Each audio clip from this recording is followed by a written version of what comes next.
Bueno, querida comunidad de Abrazando Nuestra Fe, llegamos al episodio 70, lo cual representa pues todo un desafío eh, en lo que en una gestión no tanto de inicio, sino de continuidad pastoral puede significar.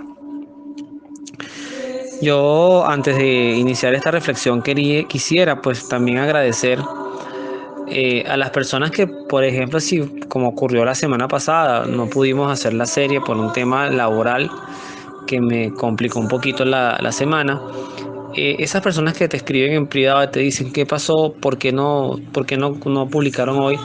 Y bueno, gracias porque en cierta forma hace sentir, además que esto no es un trabajo de masas, pero hace sentir que mientras haya una persona o un grupo familiar que se reúna a escuchar estos audios, más que a mí, porque de verdad yo siento que voy de último en todo este proceso de acompañar a Dios para una genuina conversión, es porque es el espacio que yo también tengo para hablar de ese ser que sin duda, pese a lo que pueda en algún momento o llegó a un momento o sea mi vida con esos altos y bajos como todos los podemos tener, es que Dios sin duda es una persona muy importante en mi vida.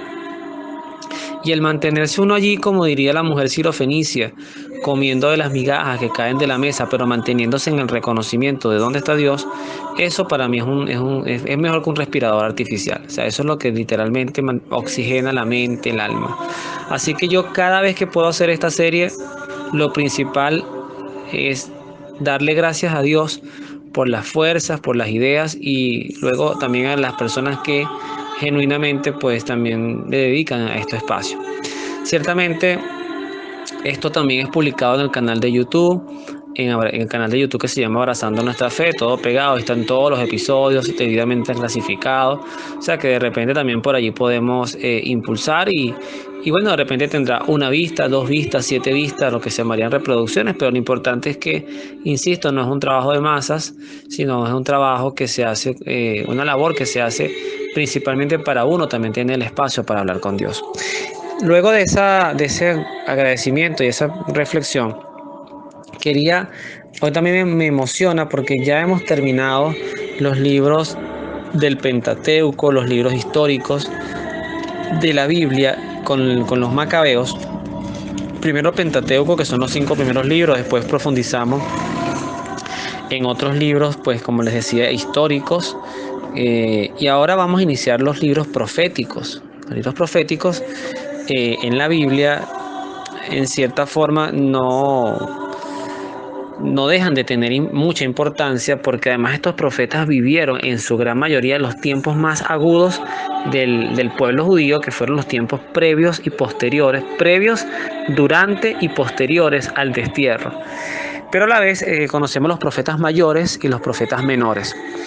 Yo, en mi ignorancia, una de las formas que tengo para clasificarlo es por la densidad o volumen de estos libros, es decir, los capítulos que tienen estos libros. Isaías, que es con el que vamos a empezar hoy, que además me encanta porque justamente esta semana inició el año litúrgico, iniciamos el Adviento, e Isaías tiene un papel protagónico pero importantísimo en lo que tiene que ver con el Adviento y la Navidad. Adicionalmente a eso, también es importante como un dato histórico que el libro de Isaías, a pesar de que tiene 63, 64 capítulos, ya eso se los diré quizás con mayor exactitud, déjenme verificarlo aquí con ustedes en línea, como dirían los muchachos hoy, 66 capítulos, ese libro se divide en 2 partes, y la segunda parte, bueno, en 3 partes, pero hay una parte donde te deja la Biblia claramente identificado que hay como un segundo Isaías. Y justamente, por ejemplo, cuando empieza este capítulo 53, que se usa mucho para hablar de la pasión de nuestro Señor, ya habla posiblemente otra persona que escribió en los tiempos y se le atribuyeron esos escritos a Isaías. Pero eso no le quita importancia, porque además toda la Biblia, absolutamente toda la Biblia, está está inspirada en Dios. Entonces no importa tanto el lápiz que se usó para escribir, sino que la mano que lo escribe, que es lo que se conoce como el agiógrafo, en quien Dios se sirvió para inspirar el texto, sigue siendo el autor el mismo, que es Dios. Por eso es que esto es palabra de Dios. Por eso es que se reconoce como Sagrada Escritura. Pero Isaías sin duda tiene un lenguaje, si nosotros queremos conocer a Dios, diría yo, en un poquito, en una figura bien amplia, bien hermosa, bien profunda, Isaías es una referencia fundamental, porque de Isaías, y diría principalmente desde Isaías, es que podemos empezar a profundizar en el tema de lo que es la misericordia de Dios. Yo lo he dicho, Dios no es solo misericordia. No sería algo así como decir Dios, signo igual, misericordia, porque la misericordia es uno de los atributos de Dios. Pero al ser uno, no quiere decir que sea, no tenemos que medirlo por porcentaje, bueno, un 80%, un 30%, no. Porque cada atributo de Dios a la vez es como absoluto. O sea, un atributo no le resta a otro, sino que todos son 100%, así como en la Santísima Trinidad. El Padre, el Hijo, el Espíritu Santo son 100% Dios y además son un solo Dios. Los atributos de Dios son cualidades perfectas y absolutas de Dios. Entonces Dios es 100% misericordia, es 100% justicia, es 100% verdad. Por ejemplo, si definiéramos 3 características de Dios. Y esta característica de la misericordia, a veces yo he tenido conversaciones donde pareciera que entrara en conflicto la justicia y la misericordia de Dios. Y en totalmente falso. Dios puede ser perfectamente justo o perfectamente misericordioso sin sacrificar la justicia. La justicia humana, imperfecta, manipulable, sería algo así como que, bueno, mira, esta persona atropelló porque iba manejando ebrio y atropelló a un niño y lo mató. Y el juez, cuando se da cuenta que es el hijo del vecino, dice, bueno, mira, te correspondería cadena perpetua, pero bueno, vamos a darte una pena de 10 años para calmar un poquito a la familia. Eso sería sacrificar justicia por misericordia, porque tú puedes tener compasión por la persona, pero no sacrificas la justicia. En Dios, la justicia va inmersa en la misericordia, pero como nos dirá Santiago en su epístola, habrá un juicio con misericordia para el que practicó y en cierta forma agregaría yo, creyó en la misericordia de Dios, la invocó, abogó a ella. Pero las personas que no practican la misericordia, dirá Santiago, las personas que no creen en la misericordia, pues solamente van a conocer el rostro de la justicia sin misericordia. Eso es distinto. Dios puede de repente, en un caso particular, pues solamente mostrar uno de esos atributos porque la persona en su libertad no está interesada por su soberbia, por su arrogancia, en conocer los otros atributos de Dios. Isaías llama mucho la atención que desde que arranca su libro, en el capítulo 1, ya en el versículo 18, aparece el perdón de Dios. Además, con un lenguaje poético tan sublime, es un solo versículo que tiene, en mi Biblia tendría 6 líneas, pero que además condensan de una manera muy sencilla lo que puede lograr el perdón de Dios. Vean lo que dice el texto.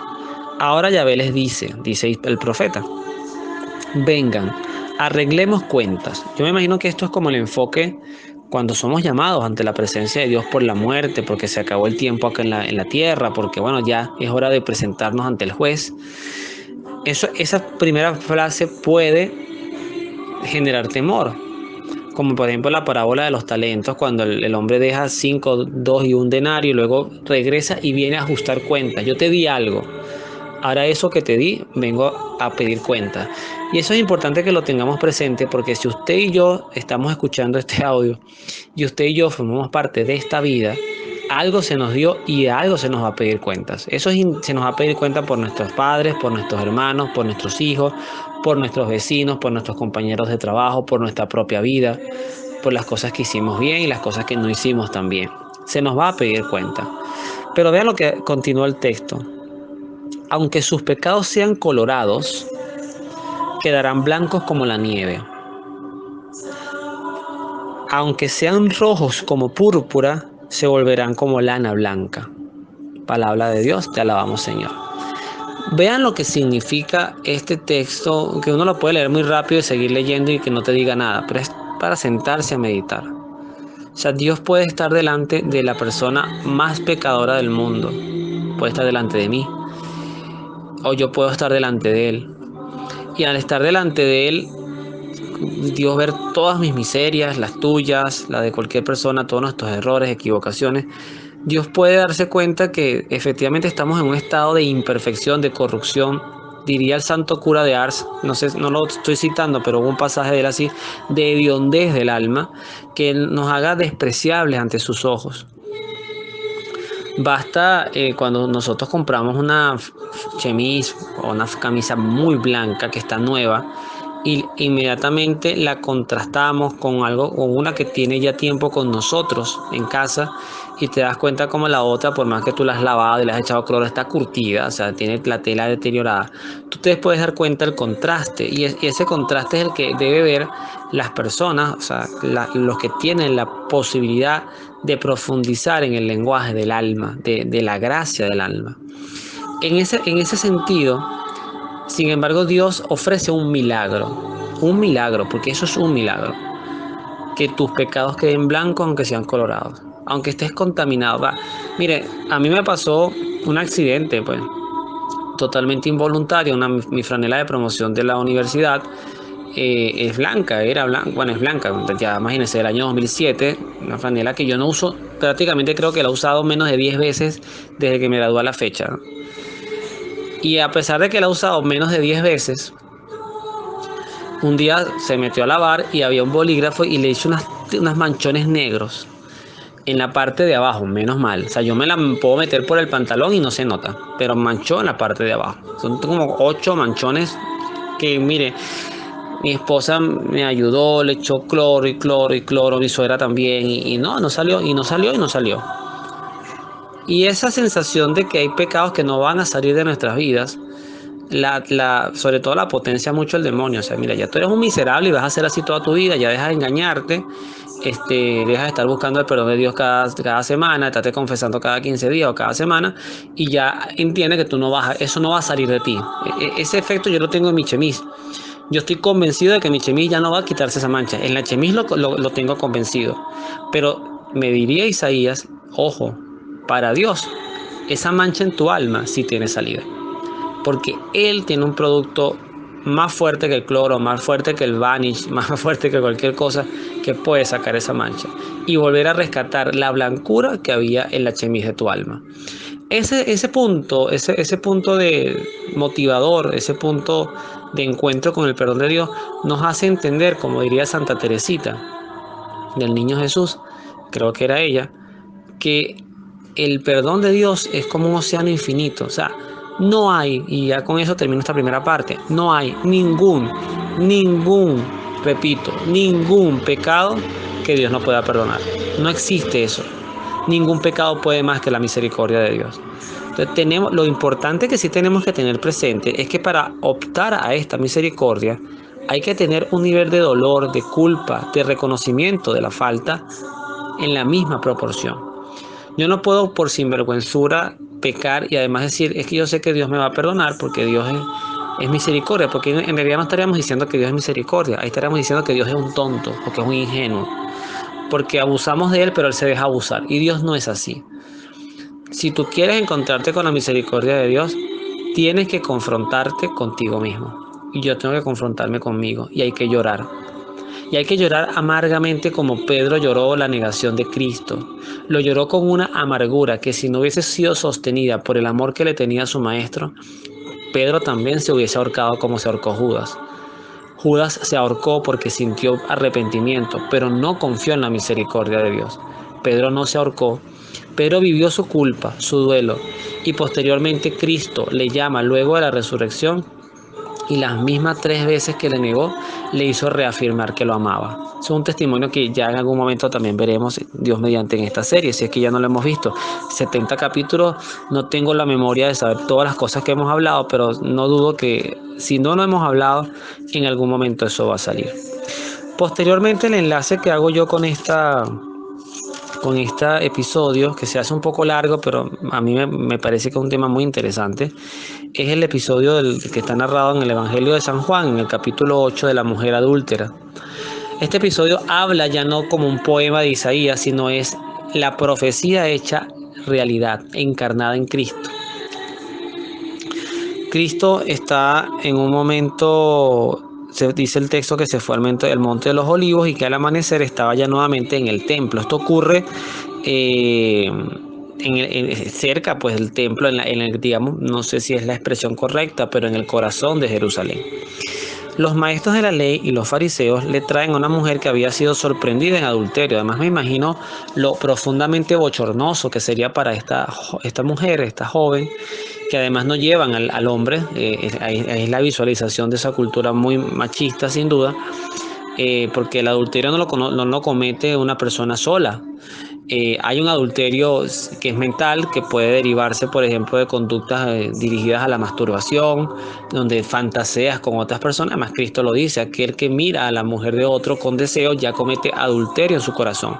Pero aquí no estamos hablando de un acto de adulterio mental, estamos hablando de un acto de adulterio real, vistoso, que además cuenta con el atenuante de la humillación para esta mujer, que es expuesta como una prostituta o como una mujer lujuriosa al escarnio público, ¿no?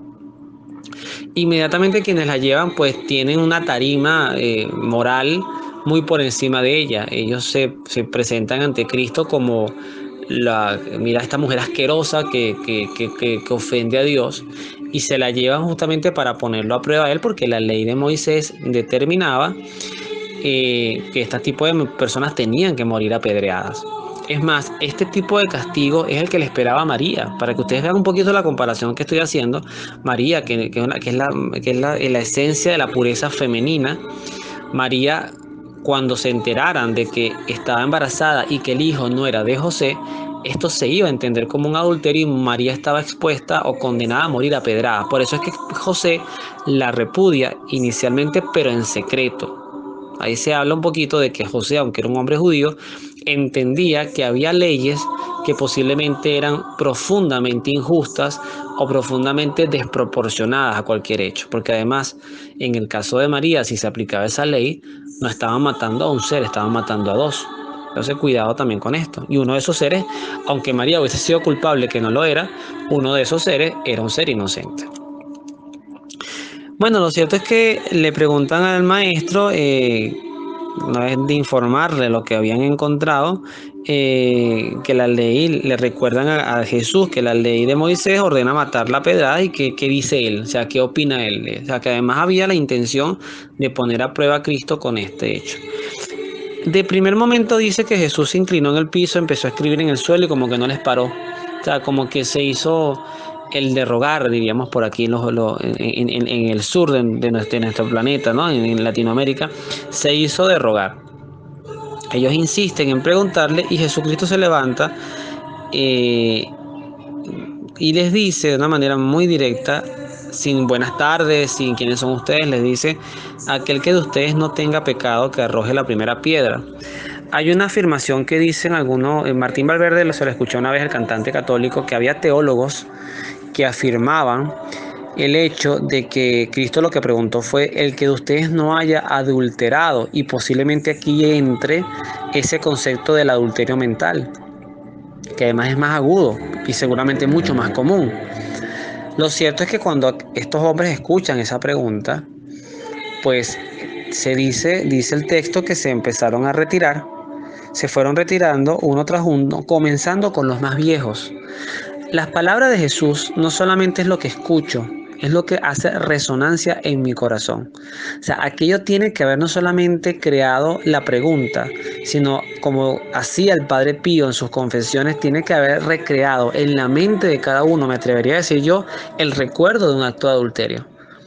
El recuerdo cuando te imaginaste a esta, cuando estuviste con aquella. O sea, la palabra de Dios tiene ese poder. O sea, ¿de qué me estás hablando? ¿Tú de qué me estás hablando si tú también cometiste adulterio? Cuando ellos se confrontan, fíjense que la respuesta es muy individual. Lo que pasa es que se hizo colectiva porque todos vieron en el reflejo que eran pecadores, se van y dejan a la mujer sola allí aterrada, porque para Cristo el hecho había terminado, pero para la mujer no. La mujer todavía estaba esperando una sentencia, y además la vergüenza de verse expuesta ante la sociedad, ante quienes estaban allí, porque es su ciudad, es su vecindario, era su gente, eran su común, donde ella compraría su mercado, donde ella saldría a cocinar. ¿Y qué ocurre? ¿Qué es lo que Cristo después mira hacia ella? Ya quitando los distractores, es la mirada de Dios ante la pecadora. Porque sí, ojo, Cristo no le está justificando el pecado, ya lo vamos a ver. Estaba haciendo algo malo, no sola, pero estaba haciendo algo malo.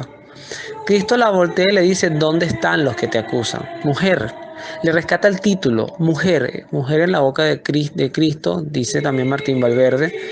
Mujer en la boca de Cristo es un título, fue la primera palabra que Cristo dijo resucitado. Fue la primera palabra que empleó antes de hacer su primer milagro, mujer. Entonces, al decirle mujer, le rescata la dignidad de ser mujer. ¿Dónde están los que te acusan? Sería en este momento que ella mira, se da cuenta que no están los que le acusaban directamente, pero está ahí el resto, sus apóstoles, los apóstoles de Jesús, porque este hecho tuvo testigos. Y ella le dice: Señor, no están. Entonces Cristo toma esa experiencia del vacío del juicio: yo tampoco te condeno. O sea, no están los que te están juzgando, que no tenían la moral para hacerlo. Yo, que tengo la moral, no tampoco te voy a condenar. Pero en adelante, vete y no peques más. O sea, no le dijo: vuelva a lo que estaba haciendo, luche por ese amor prohibido. No, esas tonterías, esas, discúlpeme la palabra, esas estupideces que nos enseña el mundo, no las enseña Cristo. Es: vete y reconcíliate con tu pureza, con tu dignidad de ser mujer, date tu puesto, date tu respeto. Esa hermosura es lo que define la misericordia de Dios. La misericordia de Dios, bien entendida, no te va a devolver al sitio de donde venías. Te va a hacer volver por otros caminos. Te va a pasar la experiencia de los Reyes Magos. Vas a entrar a Belén por un camino y vas a regresar por otro. Encontrarse con Cristo es llegar por un camino con tu historia, con tus verdades, con las mías, pero es regresar por otro camino. Un camino transformador, liberador, y además la experiencia genuina de sentirte amada o amado. Porque además el amor de Jesús no es un amor utilitario, como lo van a conseguir muchas mujeres. Yo ojalá este audio lo puedan escuchar muchas jóvenes. El amor utilitario es aquel que te busca por tu cuerpo, por el placer que puede obtener a través de ti, porque le eres útil para algo sabroso para ti, hombre, o también puede pasar en el caso del hombre con la mujer, ahorita más que nunca. Pero Dios no te va a hacer un amor utilitario. Dios no te va a apartar y te va a consumir. Dios te va a cuidar, como la niña de sus ojos, diría también el Antiguo Testamento, uno de los libros del Pentateuco. Dios nos ama como a la niña de sus ojos, y eso aplica para hombres y para mujeres. Esa es la misericordia de Dios, esa es la misericordia de Dios. Esa es la misericordia del que solo sabe amar. No tiene otro lenguaje que aplicar en su vida que no sea el amar. Así que ojalá que Dios me permita, a mí, a mi familia, a mi hijo, les permita a ustedes, a su familia, a sus seres queridos, vivir la experiencia del que te sabe amar y perdonar. Y en este tiempo de Adviento que inició ayer, domingo 28 de noviembre del año 2021, sea un tiempo de encontrarnos con aquel que se encarnó para iniciar ese plan de salvación que terminó en un madero, pero que además fue exitoso, y que apostó todo por ti y apostó todo por mí. Que Dios los bendiga, nos vemos en la oración.